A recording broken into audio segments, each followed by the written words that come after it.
தமிழகத்தில் சமஸ்கிருதத்தை திணிக்க செய்யப்படும் முயற்சியை முறியடிப்போம் என்று சென்னையில் நடந்த திருமண விழாவில் கருணாநிதி சூளுரைத்தார். திமுக மருத்துவ அணி செயலாளர் பூங்கோதை இல்ல திருமண விழா சென்னை MRC நகரில் நடந்தது.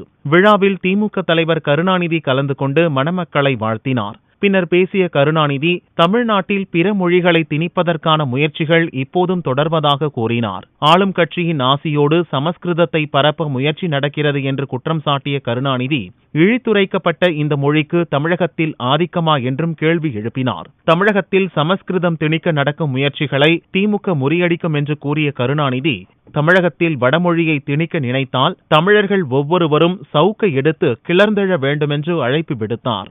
நம்முடைய மொழி உலகையே வாழ்க்கை வரைக்கின்ற அளவுக்கு பேச்சரங்கங்கள் நடைபெற்றுக் கொண்டிருக்கின்ற மீண்டும் தமிழ்நாட்டிலே சமஸ்கிருதத்தின் படை இருக்குமா, வடமொழியின் படை இருக்குமா என்ற கேள்விக்குறி நம்மை தொடர்ந்திருக்கிற நேரத்திலே இங்கே நாம் குழுமி இருக்கின்றதை பார்த்துவிடக்கூடாது.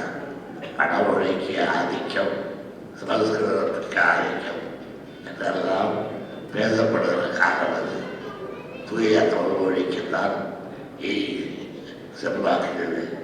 தூய தமிழ் மொழிதான் இதனுடைய வாழ்க்கையிலே இருக்க வேண்டும் என்ற கூறி ஆழ்ந்த இந்த காலத்தில் சமஸ்கிருதத்தை